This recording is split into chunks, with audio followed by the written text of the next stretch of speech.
Bagaimana hukum seorang perempuan kemudian ingin sholat di masjid? Ingin sholat di masjid. Betul yang tadi ibu sampaikan, yang dituliskan bahwa perempuan itu afdalnya sholatnya di rumah.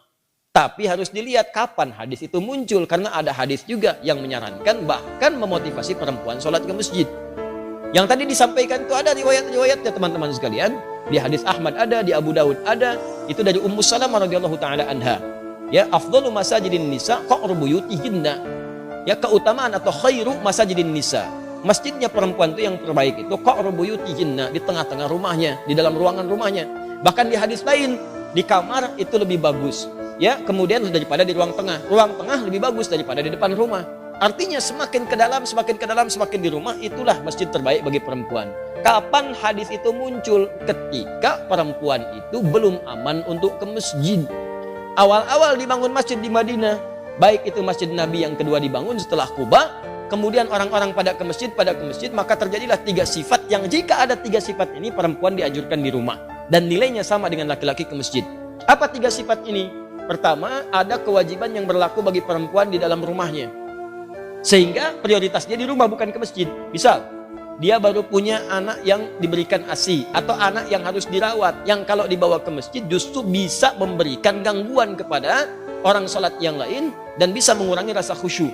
Rewelnya, belum disiapkannya, belum dikondisikan. Orang-orang dulu ngajak anak ke masjid itu sebelum berlangsung sholat sudah diperkenalkan dengan masjid. Misal sholat zuhur sekarang misalnya jam 12 kurang 10. Maka Anda jam 11 datang, jam 10 kenalkan masjid, lihatin ini tempat untuk khutbahnya, ini mimbarnya, ini saf-saf sholatnya, ini sholat seperti ini. Lihatin, kalau anak-anak itu wajar, memang anak-anak wajar. Kalau jalan, kalau lari, kalau macam-macam, biarkan dulu aja masuk dia, biarkan masuk. Lari-lari di masjid, lewat sana-sini, setelah dia mulai agak nyaman, baru sampaikan, ini rumah Allah. Allah yang sayang pada papa, yang memberikan rezeki, memberikan kau main-mainan, membuat kita nyaman hidup. Allah itu sayang. Rumah Allah beda dengan rumah kita. Masuk ke kaki kanan. Ucapkan ini. Kalau kakak ucapkan ini, nanti tobotnya bisa ditambah. Masuk, ucapkan, masukkan kaki kanan, berangkat, rapi dia. Begitu sudah mulai agak baik, ajaklah kemudian dalam sholat berjamaah, rapi dia. Dalam sholat dia rapi, setelah sholat lari, biarkan aja namanya anak-anak. Yang repot itu kalau ada orang tua kekanak-kanakan, habis sholat lari-larian. Itu yang repot. Kakek-kakek habis sholat main prosotan di situ, baru kita repot di situ.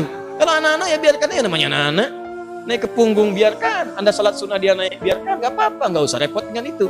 Ini orang tua sekarang repotnya, mohon maaf di rumah disuruh ke masjidnya bukan untuk sholat, malah disuruh main. Kalian ini rame aja di rumah, main sana ke masjid, ya main dia di masjid. Jelas ya? Maka itu poin untuk pentingnya. Maka yang pertama, kalau ada tugas perempuan di dalam rumah, memang hanya perempuan yang bisa mengatasi, maka yang afdol itu di rumah, jangan paksakan ke masjid. Suami dorong ke masjid, anak laki-lakinya dorong ke masjid. Dorong ke masjid, investasikan. Ayo anak ke masjid, dorong. Antum yang perempuan di rumah. Itu afdolnya. Yang kedua, jika kemudian di jalan itu belum aman dari fitnah. Ini terjadi di zaman Nabi. Awal-awal dibangun Masjid Nabawi itu, bahkan jangankan ke masjid, malam-malam itu suka buang hajat, tidak ada toilet. Yang ada itu kebun-kebun, di kebun-kebun kurma macam-macam. Perempuan-perempuan juga demikian. Begitu keluar sering diganggu oleh preman-preman Madinah. Awal-awal di Madinah itu ada preman. Ada, kemudian tobat. Jadi kalau ada preman sekarang telat. Kalau nggak tobat keterlaluan. Orang jahiliyah, tobat, preman, tobat, telat. Kalau sekarang ada preman, tidak tobat. Ya Alhamdulillah. Kemarin saya lihat ada banyak yang baik-baik. Saya waktu mengisi untuk persiapan Ramadan, itu Masya Allah ada teman-teman dari PANG. Sahabat-sahabat PANG, Masya Allah tampilan, badannya macam-macamnya. Tapi Masya Allah tobat mereka. Begitu bertobat, hal pertama yang mereka lakukan adalah mengganti namanya. Dari PANG menjadi pengajian. Ya, PANG jadi pengajian. Tobat. Nah itu diganggu perempuan-perempuan itu, sering diusilin. Sampai bahkan turun ayat tentang jilbab. Ya ayuhan nabiyyu qul li azwajika wa banatika wa nisa'il mu'minin yudnina min jalabibihinna. Nabi, katakan pada istrimu, anak-anak perempuanmu dan perempuan-perempuan yang beriman, sampaikan pada mereka, rendahkan jilbab-jilbab mereka. Ya, asa an yu'rafna fala yu'dzain, sehingga mereka bisa dikenali dan tidak diganggu lagi. Turun ayat ini, turun tentang ayat merendahkan jilbab. Setelah itu masyarakat menyebar. Yang ketiga, memang tidak ada tempat khusus untuk perempuan. Adanya laki-laki saja.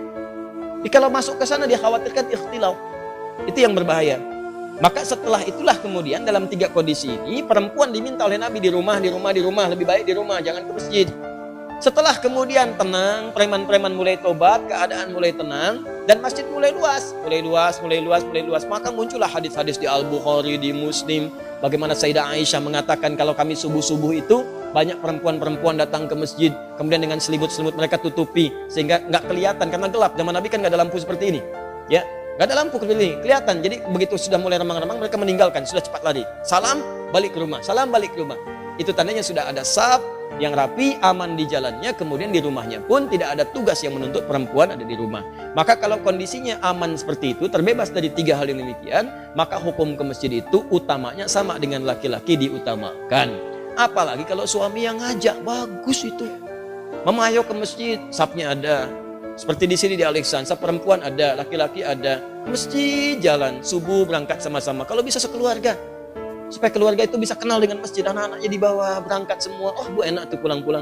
Masya Allah, selesai jalan lagi, jalan sehat semuanya.